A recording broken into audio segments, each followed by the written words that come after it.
5 عورتوں کو موت کے وقت تکلیف نہیں ہوگی۔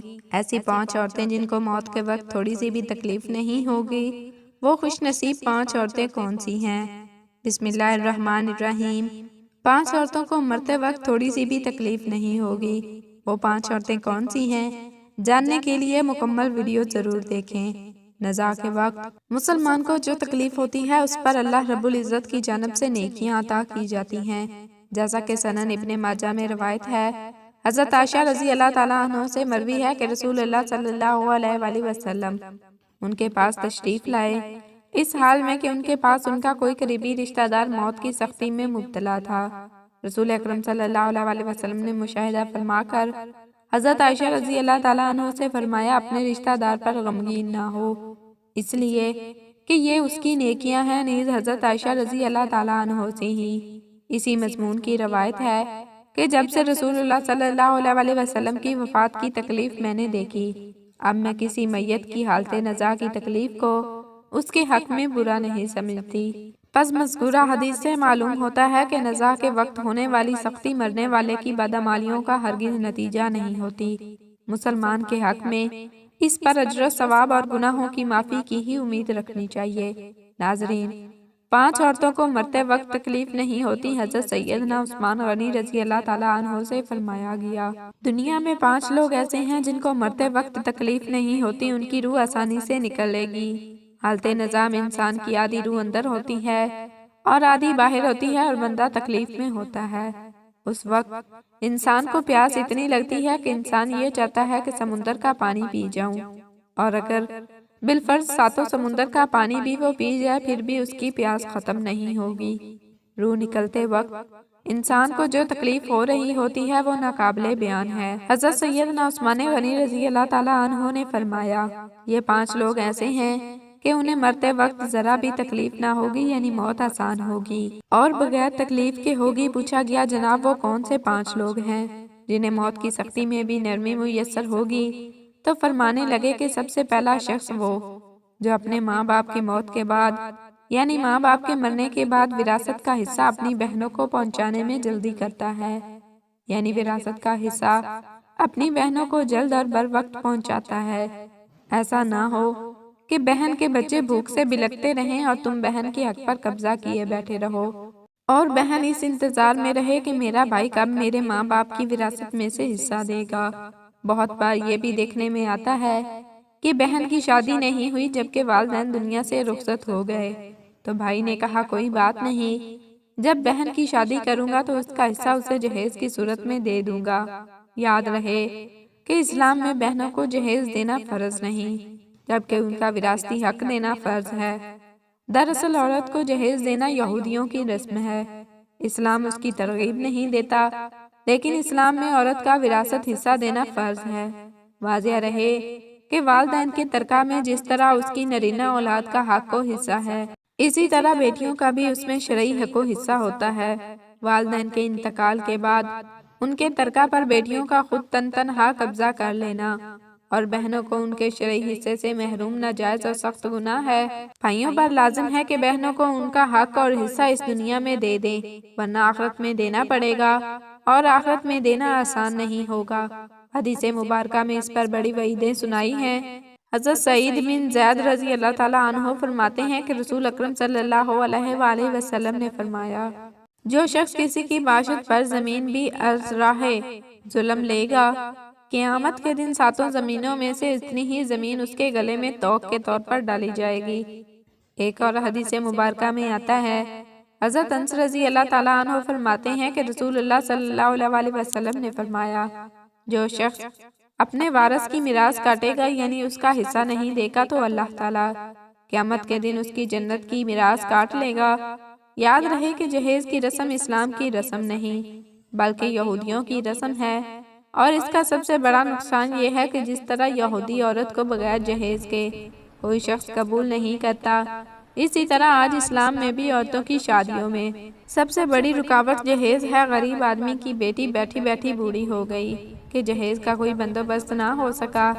اسی طرح اگر کوئی شخص یہ کہے کہ میں بہن کا وراثتی حصہ تو نہیں دے سکتا، البتہ جب اس کی شادی کا وقت ہوگا تو جہیز دے دوں گا، لہٰذا فرمایا گیا کہ بہنوں کو بر وقت حصہ دینے والے کی روح موت کے وقت بڑی آسانی سے نکلتی ہے۔ ایک عورت کا بھائی جب فوت ہوا تو اس عورت نے بہت اصرار کیا کہ مجھے بھی قبرستان میں لے چلو، میں بھی اپنے بھائی کی قبر پر جانا چاہتی ہوں۔ خیر اس کے اس اصرار کو قبول کیا گیا اور اسے قبرستان میں اس جگہ لے جایا گیا جہاں اس کے بھائی کو تدفین ہونے والی تھی۔ اس کے دیکھتے ہی دیکھتے میت کو قبر میں اتارا گیا اور اس کے بھائی کو مٹی کے سپرد کر دیا گیا۔ جب دعا کی باری آئی تو تمام عزیز و اقارب کے سامنے اسے روتی ہوئی بہن نے آسمان کی جانب اپنے ہاتھ اٹھائے اور آسمان کی جانب دیکھا، اس کا دل رو رہا ہے، آنکھیں چھم چھم برس رہی ہیں۔ اس نے ایک ایسی دعا کی کہ لوگوں کے مردہ ضمیروں کو جگا دیا۔ بہن نے آسمان کی جانب دیکھ کر فریاد کی، اے میرے مالک، اے انصاف کرنے والے، آج میرا ابھی انصاف کر دے، اور رو رو کر کہنے لگی، میرے مالک تو میرے اس ظالم بھائی کو اپنی رحمت سے دور رکھنا، ایسے دور رکھنا جیسے اس نے میرے والدین کی وراثت سے مجھے دور رکھا۔ میرے بچے بھوک سے بلکتے رہے لیکن اس ظالم کو میرے بچوں پر ذرا بھی ترس نہ آیا۔ میں اپنے بچوں کو حرام جانور کا گوشت کھلانے پر مجبور ہوئی۔ میرے بچوں نے بڑی ہی غربت کی زندگی گزاری ہے، جبکہ میرے اس ظالم بھائی کو کبھی بھی حیا نہ آئی، کبھی بھی رحم نہ آیا کہ میں اپنی بہنوں کی وراثت کا جو ان کا حق ہے اسے ادا کروں۔ اے میرے مالک تو آج انصاف کر دے، اور جس طرح سے اس نے میری وراثت کے حق سے مجھے دور رکھا ہے اسی طرح تو اسے اپنی رحمت سے دور کر دے۔ ناظرین، صرف ایک لمحے کے لیے دل پر ہاتھ رکھ کر یہ سوچو کہ جب تم اپنی بہنوں کو ان کی وراثت کا حق ادا نہیں کرو گے تو کیا تمہاری بہنیں تمہارے لیے مغفرت کی دعا کریں گی یا جہنم کی دعا کریں گی؟ بہن کے لیے ظالم بن کر مرو گے یا مظلوم بن کر؟ بہن کا حق کھانا ایسا ہے جیسے خنزیر کا گوشت کھانا دوسرا وہ شخص جس کی روح مرتے وقت بڑی ہی آسانی سے نکلے گی۔ فرمایا کثرت سے صدقہ کرنے والا شخص، یعنی ایسا شخص جو اللہ اور رسول صلی اللہ علیہ وآلہ وسلم کی رضا کے لیے اپنی مال و دولت میں سے یوں صدقہ کرتا ہے کہ جب وہ اپنے ایک ہاتھ سے کسی کو دیتا ہے تو دوسرے ہاتھ کو پتہ بھی نہ چلے، یعنی دوسرا انسان وہ ہے جو کثرت سے صدقہ کرے گا تو اس کو موت کے وقت اس کی روح آسانی سے نکلے گی اور جان کنی کا عمل اس کے لیے تکلیف دہ نہیں ہوگا۔ نمبر 3، ایسا انسان جو اپنی فیملی سے اچھا سلوک کرنے والا ہے، یعنی اپنے ماں باپ، اپنی بیوی بچوں اور بہن بھائیوں سے نرم دلی کا رویہ رکھنے والا ہے، اپنے بیوی بچوں سے پیار کرنے والا ہے، حلال کا لقمہ کما کر اپنے بیوی بچوں کی کفالت کرنے والا ہے۔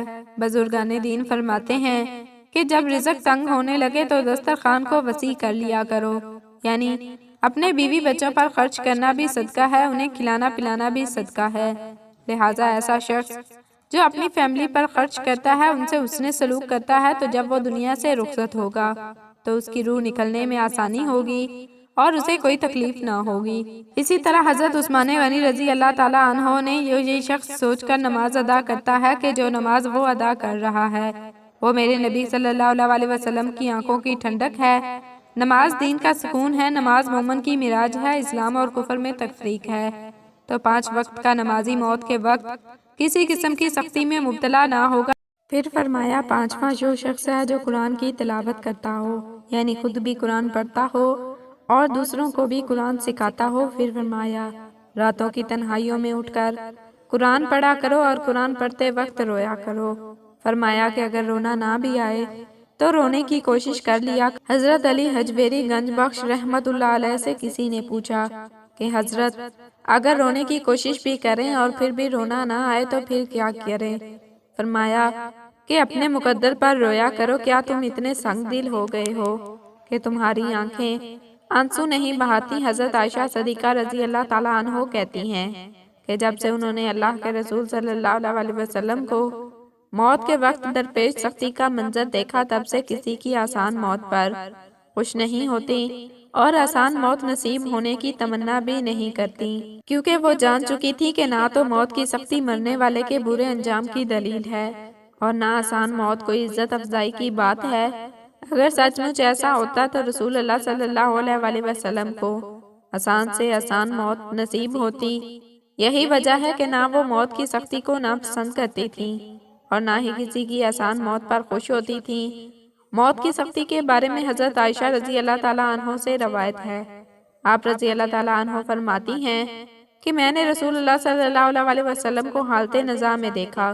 آپ کے پاس پانی کا ایک پیالہ رکھا ہوا تھا۔ آپ اس میں ہاتھ داخل کرتے اور پھر اپنے چہرے پر پھیر لیتے اور فرماتے کہ یا اللہ موت کی سختی میں میری مدد فرما۔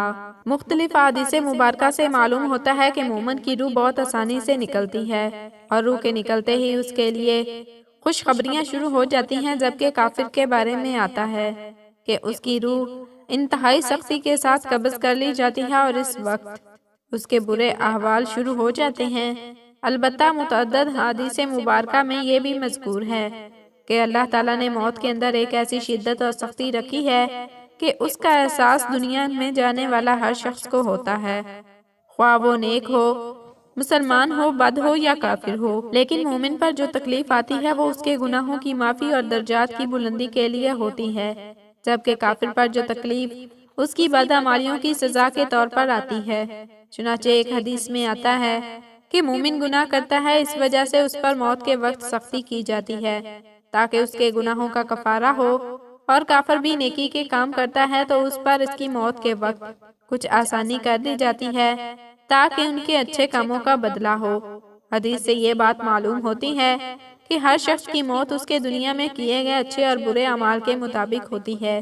تاہم حضرات علماء کرام اور محدثین رحمت اللہ علیہ نے یہ لکھا ہے کہ مومن کو جب بھی تکلیف ہوتی ہے، خواہ وہ تکلیف اس کے گناہوں کے بخشش کے لیے ہو، اس کے درجات کی بلندی کے لیے ہو، حالت نزاع روح نکلنے کے وقت سے پہلے ہو اور جب اس کی روح نکل رہی ہوتی ہے، تو اس وقت اللہ تعالیٰ اس کی تمام تکالیف کو دور فرما کر سہولت اور آسانی سے روح قبض کر لیتے ہیں اور آنے والے مراحل کو بھی آسان فرما دیتے ہیں۔ اللہ پاک سے دعا ہے کہ ہم سب مسلمانوں کی موت کے وقت سختیوں سے دور فرما کر ہمارا خاتمہ ایمان پر نصیب فرمائے۔